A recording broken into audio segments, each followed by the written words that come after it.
Everyone எல்லாரும் எப்படி இருக்கீங்க? நெறைய பேர் நம்ம சேனல இன்னும் சப்ஸ்கிரைப் பண்ணாம வீடியோ பார்த்துட்டு இருக்கீங்க. ஸோ சப்ஸ்கிரைப் பண்ணாதவங்கலாம் மறக்காம சப்ஸ்கிரைப் பண்ணுங்க. கன்டென்ட்குள்ள போலாம். ஸோ இன்னைக்கு நம்ம பார்க்க போற வீடியோ பார்த்தீங்கன்னா, ப்ரீடிங் தான் பண்ண போறோம். ஆக்சுவலா பீட்டா ப்ரீடிங் பண்ணி நம்ம சேனல்ல ரொம்ப நாள் ஆயிடுச்சு.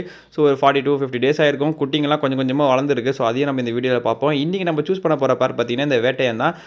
என்ன ப்ரோ வேட்டையான்னு சொல்றீங்க? சொங்கி மாரி இருக்க ஒரு மீன காட்டுறீங்கன்னு நீங்க கேட்கலாம். பட் ஆனா நம்ம சேனல ஃபாலோ பண்ணிட்டு இருக்கவங்களுக்கு தான் தெரியும் வேட்டையன் எப்படிப்பட்டவன்னு சொல்லிட்டு. இந்த வீடியோட எண்டுல அவனோட சுயரூபத்த காட்டுறேன். ஸோ இந்த ஃபீமேலே எல்லாராலும் வளர்க்க முடியாது. ஏன்னா நம்ம சேனல்ல நெறைய டைம் இந்த ஃபீமேல் வந்து ப்ரீட் பண்ணியிருக்கோம். ஸோ நியர்லி ஒரு 4 to 5 டைம்ஸ் இத ப்ரீட் பண்ணியிருப்போம். லாஸ்ட் டைம் ப்ரீட் பண்ண குட்டிங்களும் நான் வளர்த்துட்டு தான் இருக்கேன். ஸோ அதோட அப்பா பார்த்தீங்கன்னா, அதோ இவரு தான். உங்களுக்கு கண்டிப்பா இந்த ப்ரீடிங் பேர் ஞாபகம் இருக்கும்னு நெனைக்கிறேன். நம்ம சேனல்ல நல்லா வியூஸ் போயிருந்தது. ஸோ இதுங்களுடைய குட்டிங்க பார்த்தீங்கன்னா, ஓரளவுக்கு வளர்ந்துடுச்சு. ஒரு 40 நாள் ஆயிடுச்சு இந்த குட்டிங்கலாம் பார்த்தீங்கன்னா. ஸோ அதனால வந்து என்னதான் 40 நாள்ல இவ்வளோ தான் குரோத் இருக்கான்னு கேட்டிங்கன்னா, ஆமா இந்த டைமில் இந்த கிளைமேட்டில் வந்து வாட்டர் கண்டிஷனை பொறுத்து தான் இதுங்க க்ரோத் ஸ்பீடு இருக்கும். ஸோ இவ்வளோ தான் இதுங்க வந்து க்ரோத் ஆகிருக்கு. ஸோ நம்ம இதை ஃபர்தராக அப்டேட் பண்ணுவோம். ஸோ அதில் வந்து பார்த்து கொஞ்சம் தெரிஞ்சுக்கோங்க. ஸோ இப்போ இந்த வேட்டை ஏன் இந்த மாதிரி இருக்கான் அதுக்கெல்லாம் காரணத்தை நான் சொல்கிறேன். ஸோ இப்போ இந்த ஃபீமேலை தான் நம்ம இது கூட பேர் பண்ண போகிறோம். கொஞ்சம் ஃபீமேல் வந்து அடி வாங்க தான் செய்யும்னு நினைக்கிறேன். ஏன்னா அந்த வேட்டையை ப்ரீட் பண்ணுறது ரொம்பவே கஷ்டம். பட் ஆனால் அவ்வளோ அழகாக ட்ரெயின் எடுத்திருக்கான். ஸோ இந்த மாதிரி ஒரு ஸ்கில் இருக்க ஒரு பீட்டை வந்து நம்ம ப்ரீட் பண்ணால் நல்லாவே ப்ரைஸ் கிடைக்கும். அது மட்டும் இல்லாமல் நமக்கு அதுங்களோட பேரண்ட்டோடைய ஜீன் தானே மிக்ஸ்டாகி வரும். ஸோ அந்த மாதிரி குட்டிங்க எடுத்தாலும் ஸோ நல்லாயிருக்கும் வளர்க்குறதுக்கு. ஸோ இதுக்கு தான் நான் வந்து இந்த பார்ட்டிஷன் டேங்கை சூஸ் பண்ணியிருக்கேன். ஏன்னா டேரெக்டாக இவனை தூக்கி வந்து நம்ம ப்ரீட் பண்ணோம்னா செம்ம அடி போட்டு அடிப்பான். ஸோ அதனால நம்ம வந்து இந்த பார்ட்டிஷன் டேங்கில் கொஞ்ச நாளைக்கு வச்சு கண்டிஷன் பண்ண போகிறோம். ஸோ அந்த மேலும் ஃபீமேலை கொஞ்ச நாள் பார்க்குற மாதிரி அப்படியே விட்டுறது ரொம்பவே நல்லது. ஸோ இப்போ ஃபீமேல் எப்படி ப்ரோ எக் இருக்குன்னு நீங்கள் சொல்கிறீங்க அப்படின்னு நீங்கள் கேட்கலாம். ஸோ இப்போ உங்களுக்கு டாப் ஆங்கிள்லேருந்து பார்த்தாலே அது வயிறு பக்கம் பாருங்கள் கொஞ்சம் பல்ஜாக இருக்குது.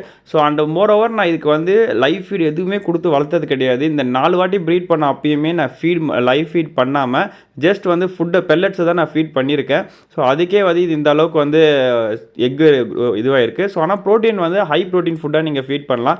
நான் பண்ணுறது வந்து பார்த்திங்கன்னா ஆப்டிமம் பீட்டா ஃபுட் தான் நான் கொடுத்துட்ருக்கேன். ஸோ அதுக்கே நல்ல ரிசல்ட்ஸ் கிடைக்குது. இந்த ஒரு ஃபீமேல் பார்த்தீங்கன்னா இதோட இப்போ ப்ரீட் ஆயிடுச்சுன்னா ஒரு 5 to 6 டைம் ஆயிருக்கும்.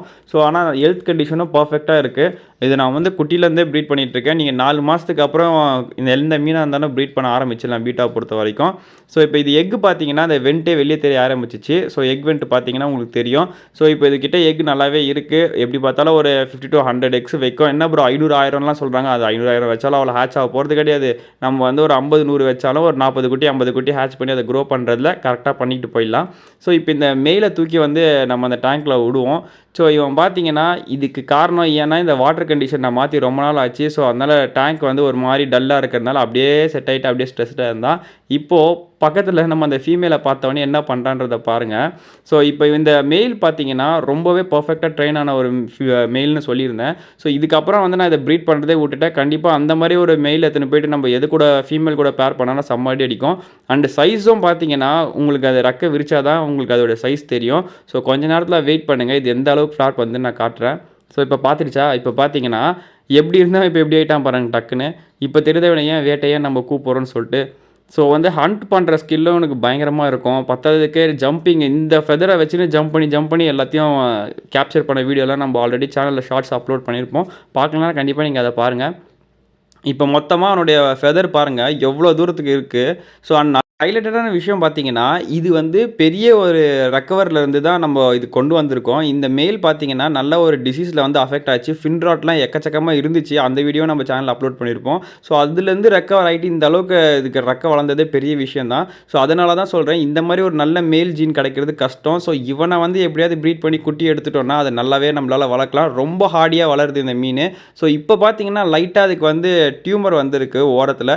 ஸோ அதனால் அந்த டைம்லேயே நம்ம ப்ரீட் பண்ண ட்ரை பண்ணிடணும். ஸோ ரொம்ப டியூமர் பெருசாகிடுச்சுன்னா அப்புறம் அதை காப்பாற்றுறது கஷ்டம். ஸோ இது இந்த அளவுலேயே நின்றுடுச்சு. அது வரைக்கும் ஒரு நல்ல விஷயம் தான். உங்களுக்கு தெரியாது ஏன்னா ரொம்ப குட்டியாக வருது. ஸோ அதனால் நம்ம அதனால் ஒரு ப்ரீட் ட்ரை பண்ணி பார்த்துருவோமேன்னு சொல்லிட்டு தான் நம்ம இந்த வாட்டி ட்ரை பண்ணுறோம். ஸோ அது பாடியில் ஒரு சின்னதாக தெரியும். ஸோ இப்போ உங்களுக்கு இந்த வீடியோவில் உங்களுக்கு தெரிஞ்சிருந்தா கண்டிப்பாக கமெண்ட் செக்ஷனில் பிங்க் பண்ணுங்கள் நான் கண்டுபிடிச்சிட்டேன்னு சொல்லிட்டு. ஸோ எத்தனை பேர் கண்டுபிடிக்கிறீங்கன்னு பார்ப்போம். இந்த கண்டிஷனில் தான் ஒரு வாரம் வைக்க போகிறேன். ப்ரோ இப்படி பண்ணிகிட்டே இருந்தால் ஸ்ட்ரெஸ் ஆகிடுமான்னு கேட்டிங்கன்னா ஒன்றும் இல்லை கேஸ். சென்டரில் வந்து கிளாஸ் தான் இருக்குது. ஸோ நம்ம அது ஒரு பிளாக் ஷீட் வச்சுருக்கேன். ஸோ அந்த மாதிரி 1 ஹவருக்கு மட்டும் பார்க்க வச்சுட்டு அதுக்கப்புறம் நான் அந்த பிளாக் ஷீட் போட்டு நான் மூடிடுவேன். ஸோ இந்த 1 வீக்குமே நம்ம பண்ண போகிற ப்ரொசீஜர் ரொம்பவே சிம்பிள். டெய்லி 1 ஹவர் வந்து அந்த ஷீட்டை எடுத்துகிட்டு இந்த மேல் அண்ட் ஃபீமேல் பார்க்குற மாதிரி வைக்கணும். ஆட்டோமேட்டிக்காக இதோட அக்ரெஷன் கொஞ்சம் கொஞ்சமாக குறைய ஆரம்பிக்கும்.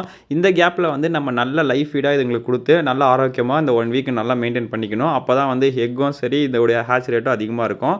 அது இந்த மெயில் வந்து அந்த ஃபீமேல பார்த்துட்டு பபுள் நெஸ்ட் கட்ட ஸ்டார்ட் பண்ணுறோம். ஸோ பபுள் நெஸ்ட்டே இதுவரைக்கும் கட்டாத மெயில் கூட சம்டைம்ஸ் இந்த மாதிரி ப்ரொசீஜர் நீங்க ஃபாலோ பண்ணீங்கன்னா, கண்டிப்பா பபுள் நெஸ்ட் கட்ட ஸ்டார்ட் பண்ணிடும். 1 வீக்ல இந்த ப்ரொசீஜர் முடிஞ்ச அப்புறம் நீங்க ஒரு பெரிய டேங்க்குக்கு ஷிஃப்ட் பண்ணிட்டு அங்க கொண்டு போயிட்டு ப்ரீடிங் ப்ராசஸ் ஸ்டார்ட் பண்ணலாம். இந்த வீடியோ உங்களுக்கு பிடிச்சிருந்தா மறக்காம நம்ம சேனலை சப்ஸ்கிரைப் பண்ணுங்க. இந்த வீடியோ லைக் பண்ணி, ஷேர் பண்ணி விடுங்க. எல்லாருக்கும் ஹெல்ப்ஃபுல்லா இருக்கும். Thank you.